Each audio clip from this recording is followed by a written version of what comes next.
Jadi gini, lu kalau kesepian itu mendingan lu nikah kan, dengan adanya kesepian itu lu merasa ah, anjir, gue udah kesepian, kayaknya kalau ada istri asik atau ada pasangan asik gitu. Mm-mm. Atau gue khawatirnya itu rasa ingin menikah sesaat doang. Atau lu milih ini, lu banyak duit, lu bisa kemana-mana, lu bisa liburan, lu bisa apa segala macam sendiri gitu. Menurut lu gimana? Jadi si uang itu mengobati kesepian lu. Iya, tapi sama aja sih, dengan banyak uang lu kemana-mana sendiri juga kayak Sepi ya. sama aja gitu. Oke, kalau mau lu dulu atau gue dulu nih secara pengalaman. Ini kan lu bertanya Ah, atau lu ini melemparkan topik dan lu juga pengen bercerita tentang pendapat itu. gue nanya sih, soalnya gue belum ada apa-apa sih soal itu. Oh ini sih paling ya rasa itu cuma datang kayak sesekali doang gitu. Kayak Oke. kalau misalnya pas ngerasa kesepian banget aja gitu. Pertama, gue ngebahas tentang rasa kesepian dulu ya. Menurut Hmm, gue rasa kesepian itu perlu bagi gue. kenapa? Pertama, gue ngutip dulu dari seorang ini ya, penulis atau filsuf lah. Dia bilang gini, namanya Orhan Pamuk. Hah? Orhan Pamuk, lu search aja lah itu. Orhan Pamuk itu sastrawan dari Turki. Tapi gue nggak tahu dia penulis liberal atau enggak, tapi setahu gue dia termasuk aktivis yang suka ngebahas tentang ini juga, apa, tentang rasa gitu. Ah, Gue nggak tahu, soalnya kan di Turki banyak banyak penulis liberal juga ya. Tapi gue nggak tahu, tapi ini gue suka sama kutipan dia. hmm. Dia bilang gini, aku butuh sakitnya kesepian untuk membuat imajinasiku berhasil. Nah, gue kenapa setuju sama ini, karena gue ngerasain dari rasa kesepian gue bisa nulis buku, Ah, ah. dari rasa kesepian kita bisa bikin podcast. Ya gak sih? Ide-ide liar itu muncul pas Muncul pas pas lagi lagi. sepi atau kita lagi galau gitu. Iya gak sih? Iya benar-benar. Terus lu kayak ngerilisnya tuh kayak untuk konten atau untuk membuat hal baru gitu ya, atau membuat sesuatu yang produktif tuh lebih semangat gak sih? Iya. Secara tendensi kayak wah, Ah, anjing ah. gitu. Kayak Jadi ngerilis lah ya. gue harus bikin ini ya. Nah, jadi kayak gue tuh harus menunjukkan gue tuh lebih baik ini gitu kan. Iya iya. Berarti butuh kan kesepian itu Ah, rasanya. iya. Tapi kalau untuk efek kesepiannya ya ya itu ditanggung masing-masing. Nah, ada yang ngobatinnya dengan healing, ya kan? Ada yang ngobatinnya ya ke pasangan misalnya, entah itu pacaran atau nikah ya. Mm, Terus ada yang mungkin dia itu main nongkrong sana sini, punya temen, ya ya. konteksnya ya main bareng-bareng lah. Ah, ah. Cuman kan itu juga ada batasnya ya. Iya. Balik lagi sih, sebenarnya kesepian itu bakal menghampiri seorang yang sendiri atau yang berdua. Ada yang berdua juga ngerasa sepi karena mungkin pasangannya itu nggak bisa apa ya ngobatin Memenuhi. rasa kesepiannya. Ada banyak Ya banyak banyak. bahkan berujung perceraian atau Cerai ya. putus banyak. Ah, ah. Nah, berarti kan poinnya bukan di situ, Mm, bener kan? iya. Pun kalau misalnya memang main itu ngobatin kesepian, gue secara pengalaman kalau main kemana-mana kadang kayak orang hilang juga. Kalau Iya. Ah. kayak Bener. nonton bioskop kayak Iya, orang lain orang-orang pacaran, dua kayak gue gimana gitu. kayak anak hilang. Terus kayak mau belanja juga sendiri kayak diliatin kayak, Aneh aja. walaupun gue tahu itu nggak ngeliatin ke gue secara langsung, tapi kita ngerasa kayak kawasin gitu, kayak Iya, heeh. aneh juga gitu. Iya Kayak benar-benar. iya ya, solusinya ya yang pasti tadi, solusinya lu bisa memanage hal-hal yang mungkin konotasinya negatif, Mhm. kayak misalnya yang tadi kesepian itu dibuat produktif untuk ke apa nama, ke hal-hal yang positif. Kayak misalnya lu kesepian itu kan ada ininya ya, apa namanya, sisi sisi resikonya kan, Iya. kayak gini. Nah, resiko ini di manajemen untuk produktif. Kayak tadi rasa yang kesepian ini tuh lu arahin kepada hal yang produktif, entah itu nulis, itu konten, Iya. oke, Heeh. sehingga rasanya bisa kerilis. Hmm. Nah, untuk solusi konkretnya, ketika misalnya lu nikah atau segala macam, sebisa mungkin nikahnya tujuannya bukan untuk kesepian, untuk mengobati kesepian, Mengobati kesepian. karena kesepian itu pasti ada. Tapi Iya. lu nikah misalnya untuk ya tujuan ibadah, nikah untuk apa ya istilahnya, ngebahagiain dia atau segala macam, yang isinya nanti ke ketidaksepian itu bonus dari niat lu Dari niat. lurus lu. Oke. Paham gak sih? Iya iya. Jadi iya. goalsnya jangan lu nikah buat ngobati Nikah buat kesepian ngobati atau kesepian. karena apapun itu, tapi kesepian itu adalah efek dominonya aja, efeknya. Heeh. Jangan dijadiin sumber. Jangan dijadikan Kan ada sumber sumber, ada alasan efek. untuk menikah. Betul. efeknya aja, sumbernya itu sumber yang lurus tadi. Lalu itu nikahin dia karena dia ibadah, atau lalu itu memang sudah waktunya untuk nikah. menggunakan agama. Jadi kan efek-efek dari yang tadi ya, yang kesepian dan segala macam itu bisa teratasi kalau Iya. ngeliat lurus gitu. Benar. Pun kalau misalnya memang harus tersakit lagi dengan kesepian, dimanage lagi, dipreventifin lagi rasanya itu, biar nggak berlarut-larut dan menghancurkan lo atau jadinya destruktif. Akhirnya dibuat konstruktif dengan buat konten, menunjukkan lo itu lebih baik daripada yang menyakiti lo. Jadi dengan berkarya, Iya. contoh kayak gue nggak pacaran misalnya, gue nggak main cewek, nggak pacaran sana sini gitu ya. Iya. Apakah gue iri? Ya gue iri sama yang punya pasangan. Karena Hmm. sesekali jadi gue nggak naif ya. Iya. Kayak aduh, pengen gitu. Pengen. Tapi gue nyangka itu hanya buang-buang waktu. Gue tuh outputnya itu pasti yang pacaran pun gak semuanya bagian yang diliatin doang yang bahagia. Tapi Iya. kan ributnya, beritanya itu kan gak diliatin kan. Iya gak Nah gue bersyukur di situ, bahkan bodo amat, mereka tuh punya masalahnya sendiri yang gak diliatin. Iya. Gue mendingan fokus aja ke karir gue banyakin duit pas kerja gitu kan. Terus gue bangun bisnis. Dan salah satu alasan gue untuk kuliah lagi itu, supaya mengalihkan fokusnya. itu bisa salah satunya itu. Yang kedua, gue nunjukin kepada orang-orang yang mungkin tujuannya itu yang tadi mengobati kesepian dengan berpasangan ya. Ya.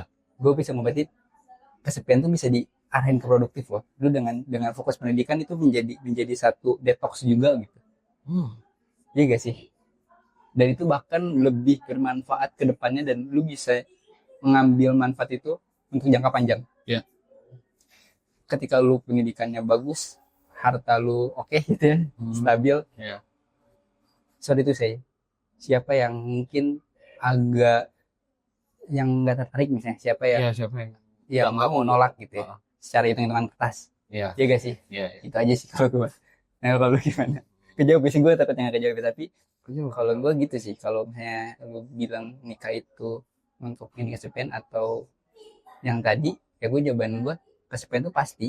Cuman jangan sampai kesepian, efek dari kesepian ini lu berlarut-larut, tapi harus olah dari jadi hal yang lebih baik. Dan pun kalau lu mau nikah, itu jangan karena kesepiannya. Iya. Tapi karena alasan lain yang lebih kuat gitu, kayak ibadah apa segala macam ya. Betul. Oke. Ini sih gue lebih kenanya sih ya kalau misalkan gitu. Tapi jawaban gue gimana? Apakah masuk atau Masuk. malah cuman kayak ini buat statement baru apa jawab? Enggak. Aman. Masuk. Soalnya memang kayak ya rasa itu datangnya cuma sesaat aja gitu. Misalkan kalau lu udah mulai ngerjain sesuatu yang lain, ya udah itu hilang gitu. Nah, kayak lu cuma butuh trigger untuk mengerjakan sesuatu yang lain supaya fokus lu bisa berpindah aja. Nah ini penyakit gue sih. Ya gue pernah tadi kan gue agak mungkin ada yang nyindir, bukan nyindir sih, ngingetin mungkin ya, kayak lu cuman perhatian ke orang tertentu kan. Oh iya. Ya gue nggak tahu. Pertama gue minta maaf juga gitu ya kalau misalnya emang gue ngelakuin gitu. Tapi yang pasti gue tuh ini penyakit gue. Jadi lu tau situationship gak? Oh iya. Oke. Jadi mungkin itu penyakit orang-orang yang nggak punya hubungan spesial sama satu orang tertentu. Iya. Dan itu termasuk orang yang gampang bersosialisasi, maksudnya secara komunikasi dia bagus. Terus dia bisa butterfly. Iya, social butterfly gitu. Anjir, si paling humble. Friendly lah ya. Iya. Dia bisa kemana aja. Jadi pas dia ada kesempatan untuk ngobrol sama orang, mau itu orang baru kenal atau udah lama, dia memanfaatkan itu. Ya, it's okay gitu maksud gue. Nah, gue selalu memanfaatkan itu gitu. Mungkin ada beberapa orang yang kayak ngerasa gimana gitu. Lu care-nya cuma sama ini doang. Iya, padahal kan ada, gue juga nggak bisa ke semua orang. Gue juga milih-milih Pak kalau ngelawan cara. Apa mana yang ngasih benefit, mana yang bukan gitu, atau gimana? Yang nyaman sama gue. Ada. Iya. Nih, tadi yang gue tunjukin tuh yang gay. Ya yang itu, gue tahu siapa misalnya. Arahnya gue nggak nyaman. Dia arahnya ke situ kan. Iya. Gue nggak nyaman, gue tinggalin. Ngerti gak sih? Iya, ngerti. Apaan sih gitu. Iya. Terus yang sosok nyindir misalnya kayak apa, dia sosok bahas pemerintah tapi dia ininya si konstruksi pemikiran dia nggak jelas, terus kayak so asik. Bahkan kayak gimana, gue bakal nanggepin, tapi nanggepin yang sewajarnya, dan gue bakal langsung kodain itu bicara kayak udah selesai. Kalau misalnya dia asik, terus sefrekuensi, bakal gue panjangin. Pertama gue ngambil benefit dari dia, terus ya frekuensi. lu lu bisa lu bisa dengerin podcast gue yang Spotify itu, ada beberapa yang memang gue nanya formalitas. Iya. Dan itu mungkin gak terlalu panjang karena gue agak susah mencari frekuensi sama lawan bicara gue. Dia kayak kalau jawab apa ya yes udah, cuman jawabnya itu singkat-singkat dan gue agak susah untuk menggali lagi Oh iya, karena dari percakapan itu feedback. nggak ada feedback dan nggak bisa dikembangin lagi gitu. Nah Jadi ya lu bingung betul, juga nggak bisa mau dikembangin. ngapain. Iya. Makanya gue milih orang. Kalau misalnya ada orang yang ini tuh gue gak nyaman, kadang gue langsung cut langsung. Iya. Kayak tadi orang yang mungkin lu sebelin di komunitas, Iya. lu ngobrol apa bisa panjang sama dia? Nggak bisa gue. Kebanyakan ya udah sekedar nimpalin aja, habis itu udah cabut gitu. Itu gue juga sama kayak gitu. Tapi kalau misalnya ada orang yang mungkin baru kenal, kayak lu sama gue kan katakanlah baru kenal nih, Baru. tapi kita masih bisa ngobrol panjang kan? Iya. Karena ada hal yang sebenarnya bisa ngebahas cewek. lu memamerkan katalog cewek lu dan gue menanggapi dengan pengalaman gue. Iya. Lu kan berarti kan ada hal yang frekuensi di pikiran Iya, kita iya. gitu. Walaupun lu backgroundnya adalah media, gue backgroundnya adalah pendidik gitu. Iya, iya. Nggak sih, gue ekonom lah ya, ekonom. Pendidik lah, pendidik. Iya pendidik. Doa. Amin, amin. Nah, nyambung kan karena punya hal yang sama gitu. Sama Tapi kalau misalkan si orang itu tetap kayak ngedeket gitu biar lu tuh apa berusaha PDKT gitu ya. dia berusaha PDKT gitu, lu bakal gimana gitu? Ya lihat dulu motif dia untuk apa. Apakah dia menyadari kesalahan dia dan dia pengen minta maaf dengan cara kita jadi akrab? Apakah hal yang mungkin kita tidak bisa tolerir ke dia bisa diubah gitu? Misalnya katakanlah gue malu sebelum nih, gue sebelum malu nih awal-awal, lu nggak nyambung dan segala macam. Tapi lu berupaya untuk memperbaiki itu, lu dengan ini selama kayaknya nih masih bisa ditolerir deh, kayaknya dia bakal berubah deh. Kalau misalnya gue ajak diskusi, ya ketololannya masih bisa gue maklumin dan kita pinter bareng-bareng misalnya, gue masih bisa tolerir itu. Bahkan ada orang yang jadi gini, gue punya temen nih A, B, dan gue. Gue masih A tuh nyambung banget, sama si B nyambung banget. Tapi si A sama si B nggak bisa nyambung. Karena gue memposisikan si A dengan si A, B dengan si B. Katakanlah dia wibu, yang ini akademik banget, terus nggak nyambung. Tapi gue bisa masuk ke sini, karena gue punya kesamaan di situ. Ya, gitu. punya kesamaan di keduanya gitu ya. Nah iya, sama mungkin orang yang gue sebel itu sudah ada frekuensi yang sama, ya gue bakal masuk ke situ. Ternyata dulu gue sebel karena gini, ternyata ada latar belakang yang bisa gue gali lagi dan gue bisa memaklumi itu. It's okay. Lu tahu teori tabungan kebaikan nggak? Nggak. Jadi kayak gini, tabungan kebaikan itu misal gue tuh sama lu tuh udah lama kenal. Gue tuh kadang yang naktir lu, pernah ngasih uang atau katakanlah tempat tinggal. Tiba-tiba di suatu hari gue ngecewain lu. Ya. Lu langsung marah gak? Kemungkinan iya. Tapi untuk memaafkannya agak cepet. Ya misalnya gini, itu yang pertama. Yang kasus kedua, mungkin gue malu baru kenal banget. Iya. Melakukan hal yang sama. Si yang kasus pertama itu kan berarti gue udah kenal lama sama lu, udah punya balas budi lah ya. Maksudnya punya ngasih budi ke lu lah ya. Ngasih jasa gitu lah. Yang satu ini baru kenal, melakukan hal yang sama. Lu bakal cepet marah ke kasus yang kedua atau yang ke satu? Kayaknya kasus yang ke satu, soalnya kan kita udah kenal lama, harusnya lu udah saling tahu ini dong. Bisa masuk. Kalau yang kedua mungkin lu juga marah kali, tapi nggak terlalu marah ke yang satu. Iya, kemungkinan soalnya baru kenal. Kalau gua kembali, katakanlah seorang ibu lah ngelakuin kesalahan ke gua nggak bakal marah karena gua pasti inget jasa dia. Tapi kalau misalnya itu ya, ataupun lu misalnya ngelakuin kesalahan tapi gue tahu kebaikan lu segala macam, gue gak bakal langsung marah kayak lah si ini orangnya kayak gini. Kalau udah kenal gue bakal bete sama lu karena persepsinya udah buruk gitu. Nah sama tabungan kebaikan itu mainnya kayak gitu. Nah ketika orang yang lu sebelin awalnya gini, tapi karena lu tahu kebaikan dia dan akhirnya dia ngedeketin lu, PDKT lu dan melakukan tabungan kebaikan itu, ketika dia melakukan kesalahan, lu masih bisa ngontrol kan, lu tahu hal baik itu. Sampai kita mikir, kenapa gue harus benci kesalahan dia? Karena gue juga nggak salah. Iya, padahal dulu kebaikannya lebih banyak dari kesalahan. Oke, itu tuh kebaikan. Jadi orang yang mungkin dulu awalnya kita sebel, kan orang-orang yang dekat sama gue awalnya sebel sama gue sebenarnya. Sini tengil, sini ini, tapi ternyata lu baik ya kayak gitu. Dari kan tabungan baik itu mengalahkan itu semua. Sama B bisa jadi, bisa. Tapi ada juga enggak. Tergantung frekuensinya itu atau ranah yang punya ranah kesamaan yang sama lah. Kayak gitu sih Pak. Oke, oke, oke. Ya gak sih? Di Masya gak jelas, Allah. gak tahu. Tapi HP gue gak jelas kadang nyetel sendiri anjir. nggak, itu emang HP Ustadz mah kayak gitu. Aduh, gak jelas. Ya gitu, jadi ya mungkin kalau gue dianggap perhatian sama beberapa orang ya mungkin bisa benar juga. Karena gue pemilih gitu. Karena gue nggak bisa milih semuanya. Enggak Karena gue ya. juga nggak mau gue tuh termasuk orang introvert sebenarnya. Oh, berarti itu tuh wajar gitu ya. Wajar lah. Soalnya di teman-teman gue yang sebelah, mereka kayak apa ya? Kan si teman gue ini ketua ya, ketua di komunitas gitu. Yang menurut gue dan teman-teman gue mengharuskan dia untuk akrab ke semua orang. Jadi kayak dia supaya dia nggak disangka pilih kasih gitu sama orang-orang. Tapi kan balik lagi ke yang tadi lu bilang, kalau misalkan tiap orang itu pasti milih-milih untuk berteman kan. Oh iya, pertama lo harus bedain dulu ranah fungsi sama ranah pribadi. Jadi ya ketika misalnya jadi apa namanya, jadi humble ke semua orang, dia berarti menjalankan fungsinya sebagai ketua. Gua misalnya di jadi ketua nih, kan gua juga mantan ketua. Gue humble banget karena gue posisikan gue sebagai ketua. Ya. Anggota-anggota gue biar gak ada kesimpulan sosial, walaupun apa sih ada Iya kesimpulan sosial, itu. karena kan nggak sempurna gue jadi pemimpin ya. Ya. Tapi kan gue berusaha untuk humble kan. Ah. Nah itu, tapi kalau pas udah beres, apakah gue humble pas jadi fungsi jadi ketua? Gue enggak, tetap jadi saru yang pemilih, positioning lah Iya, iya. positioning. Mungkin pas waktu di masjid sana nih, di komunitas lu misalnya, Hmm. dia tuh pasti ngurusin jadi ketua loh, ngerangkul di setiap divisinya biar dianggap, Mm-mm. ya kan? Iya, iya. Ya itu wajar. Tapi kayak susah aja gitu gue ngelihat dia masuknya gitu. Ya penyesuaian lah, penyesuaian. Ya balik lagi, berarti dia emang karakternya kayak gue dulu, pemalu. Gue jujur ya, gue itu introvert, jadi kayak milih-milih kayaknya nggak cocok, ini cocok gitu.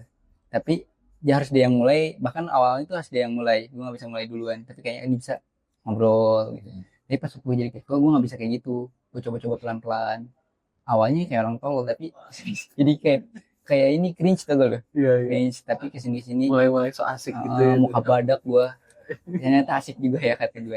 Dan itu memang harus dilatih skill kayak gitu, skill komunikasi harus dilatih. Dan ya udah, pas gue udah punya skill komunikasi dan gue merasa gue bisa memulai komunikasi sama siapa aja, tapi ketika misalnya masuk ranah pribadi dan gue gak nyaman, dan gue karakter gue introvert dan gue gak nyaman mungkin ngobrol ke semua orang, ya gue bakal pilih-pilih untuk memulai aja, kayaknya ini gak usah deh, kayak ini deh gitu. Oke. Iya gak sih? Iya, iya. Dan hal itu kan hak pribadi. Hmm. Gak mungkin dong gue tiba-tiba ke situ, ke si teteh ngobrol.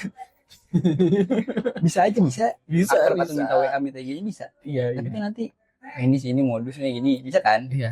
Ya berarti karakter introvert itu nggak buruk-buruk amat kan? Iya. Kecuali misalnya gue misalnya lagi di perpus, Hmm. gue butuh ilmu dari seseorang yang jago buku itu gitu. Gue SKSD, apakah salah enggak? Karena gue punya tujuannya Iya, heeh. gitu, dan berani memulai kan. Iya. Sama. Jadi humble atau ilmu komunikasi yang lu punya untuk memulai itu tujuannya untuk apa gitu. Hmm. Nggak kelas melulu, ketika lu punya ilmu komunikasi lu pakai ke semuanya untuk humble, kayaknya kurang tepat juga anjir. Oke. Nah, kenapa dia bisa humble semua? Karena dia memposisikan ketua Heeh. dan fungsinya ketua untuk rangkul. Ya nggak apa-apa, biarin. Iya. Tapi pas jadi dia peran pribadi dia introvert, dia memilih, ya terserah dia. Iya, iya. Karena dia punya tujuannya untuk hidup dia loh. Hmm. Ya mau dia menjadi penyendiri, menjadi si imbat, bodo amat. Iya, iya. Tapi yang jadi masalah dianya ini nggak mau berbaur gitu. Bukan nggak mau berbaur ya. Ya coba Kayak jadi si ketua. orang yang didatengin untuk dia masuk gitu kayak menolak kedatangan dia gitu. Oh, anggotanya menolak kedatangan dia. Heeh. Ya berarti bukan salah ketuanya lah. Ketuanya kan udah nyoba. Iya sih. Ya, itu tadi pakai teori tabungan kebaikan. PDKT itu kan nggak langsung cepet pak. Ada treatnya lah. Gue tuh dibenci juga dulu. Nih kalau gue jujur ya. Tapi ini takutnya apa? Tapi boleh dikit atau enggak ya? Gue kan dipilih. Ya. Anggota gue Hah? yang menjadi strukturalisasi itu hampir 80% Gak suka sama lu. nggak milih gue. Kan dicoblos. Tapi kok bisa banyakan suara lu? Rakyat bos yang milih.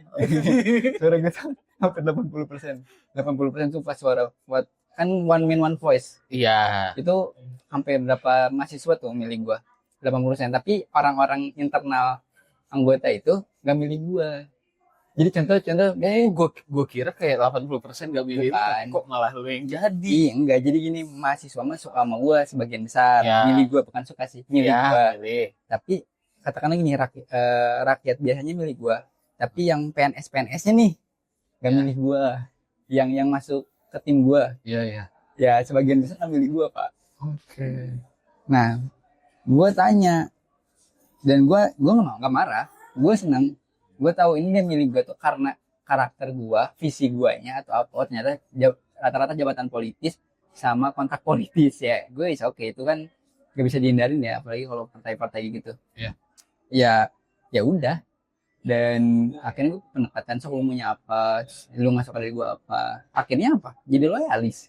Jadi ngebangun tim yang solid, terus kita makan yang lawan gue jadi tim gue, jadi kompak gitu, jadi konflik fungsional gitu. Jadi yang tadi pakai teori-teori pendekatan persuasif, terus juga ada waktunya, Pak. Jadi lu pasti dibenci tuh. Kalau misalnya lu dibenci di awal, itu jadi tantangan buat si ketua, kayak gue harus apa ya gitu. Di situ tantangannya.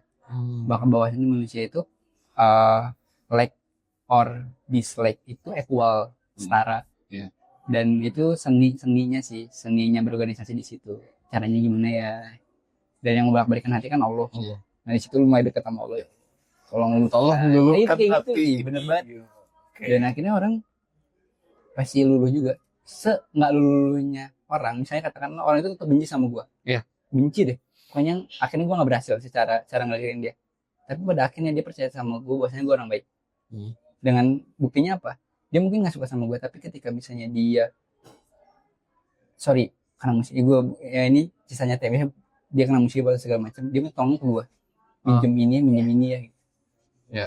Padahal gua tuh dia secara ini Gak suka. iya, kayak contoh kayak Abu Lahab mungkin nggak suka sama Nabi, tapi dia mengaku orang paling baik siapa? Nabi. Kan? Iya. Kayak gitu. Karena suka tidak suka itu hal yang nggak bisa kita kontrol. Misalnya gue tiba-tiba suka, lu misalnya tiba-tiba suka sama orang nih, padahal orang itu tuh cuma nganggep lu badut. Iya kan? Cinta buta kan? Iya. Berarti kan nggak bisa dikontrol kan? Iya. Sama benci juga. Kenapa gue tiba-tiba benci padahal dia nggak ngelakuin apa-apa? Nggak bisa dikontrol. Tapi kita tahu orang ini baik atau enggak. Nah, trait itu yang membuat kita main di ranah yang bisa dikontrol gitu. Yang penting kita menjadi ketua yang baik. Kita udah ada upaya untuk dialogis, udah dicoba kita memenuhi hak-hak si anggota sebagai fasilitator gitu. Ya udah, pasti kita dianggap ini ketua yang baik. Walaupun gua nggak suka karena apa? Misalnya dia jarang mandi, ya itu. Ya, itu lain. Oke. Gitu. Benar kan? Iya, benar. Gue ya siapa ya kata ulama, gue lupa. Pokoknya ya Imam Syafi'i ya kalau nggak salah. Ya mustahil lu menyukai membuat semua orang senang. Ya. Misalnya kan? Ya. Tapi kalau membuat orang itu tahu kita baik atau buruk, pasti bisa. Bisa. Iya. Ya udah, yang penting gue berbuat baik bukan karena gue pengen dianggap baik sama lu, karena itu udah lebih